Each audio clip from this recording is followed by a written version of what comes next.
What, you mentioned that you worked for the Flying Tigers? Yeah, I did. Now, was that a what's the Flying Tigers? Well, it was started by one of the guys that was in the war, in the Second World War. I forget his name now, but he started out, after the war was over with, he started out with, I think they were called Bud Conestogas, I'm not sure, but from there they went on to the C-46. And then they had the Connies, if you know what the Connie is. It's an airplane with three tails in the back that TWA used to use all the time. And then, so they were recips, and a recip is a lot of work. Reciprocating engine? Yeah, and they break. And so when I first went to work for Flying Tigers, they had progressed into the turbines. So then they had the CL-44s, which is a Canadian-built airplane, and you can upload them from the back. It's kind of a novelty, I guess, but the tail section breaks, and it swings back 105 degrees, so you can actually upload it from the back with forklifts. Instead of having a series of pulleys and cables like most aircraft, they have 6 torque tubes under the floorboards that go back and change rotary motion into linear motion and rotary motion to work your rudder and elevators. So that's the reason they can break the tail like they do, because they just meet there when the tail comes shut. And then they have about 5 pins that come around and lock it under 3,000 pounds of pressure. And of course they got gauges, I guess, in the cockpit that tells if all the pins are locked, just like your landing gear. So that was a good job. How long did you do that? 3 years. Where? San Francisco. And those were passenger, they were cargo or passenger? Both. Both. They were running during the Vietnam War, and they would put the seats in the belly and take their cargo to wherever they were going to go. And when they went to a certain destination, after they got rid of the cargo, they'd take out the seats and put them up for passenger configuration and come back with passengers. Would they go into Vietnam? Oh yeah. What about Laos or Thailand or those places? I never heard of that. Yeah. But I do know that they had to take precautionary measures like very, very steep descents when they landed. And I think one time they had an accident which killed a bunch of people, but they wound up paying, I think, $125 a piece or something like that.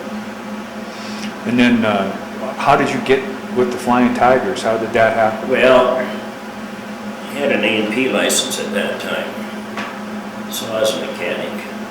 And let's see, I got married in 64, yeah. And okay, so right after that, I went to work for Flying Tigers. I went down there without even a physical or anything else like that, but I got to talking to this guy on the phone one time. He said, well, he said, if you want a job, if you want to move down here, he says, you got a job. So that's what I did. And then I worked there until 68 or 69 when I went out on my own. So what was that like? That was like in the height of almost to the Tet Offensive in Vietnam.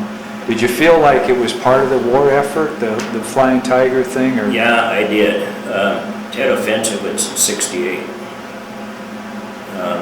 That's when they had that great big onslaught down there.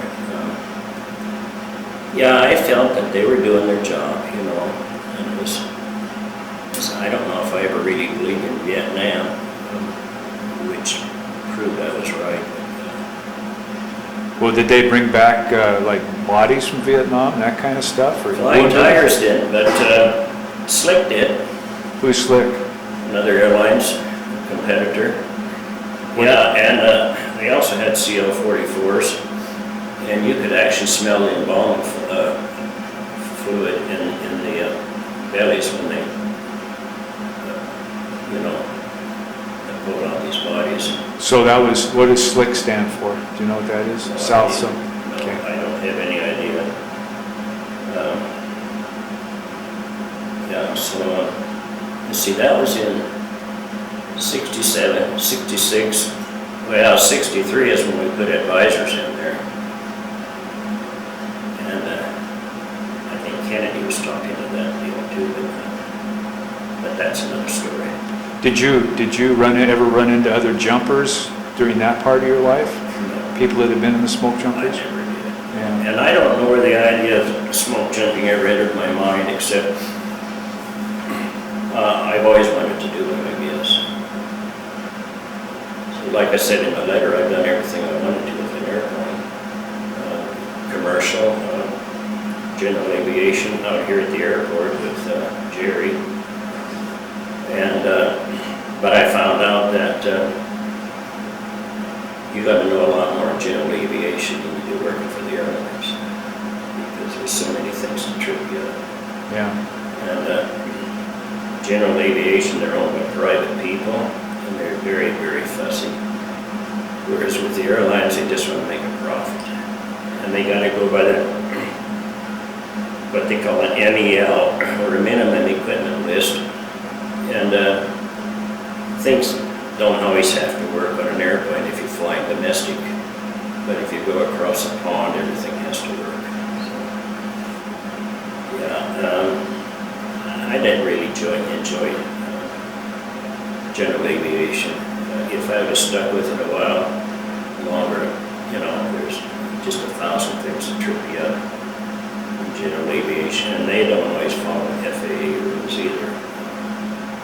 Depends on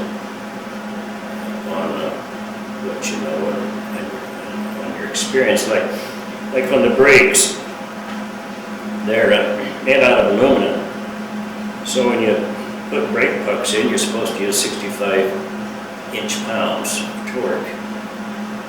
And one of these guys I worked with is a good mechanic, but he was scrupulous. And he'd always get his torque wrench out, Jerry would say, I've done so many of those, I don't even worry about it anymore. Yeah. So, Well, looking back on your time in the smoke jumpers, what do you think? Any lessons learned or a big impact on your life or not? Or? I don't regret it. I thought the training was adequate, but I think they should have mentioned something about staying out of the pine trees. Yeah. You know what I mean? Well, that's it. Thank you. Yeah. Appreciate it.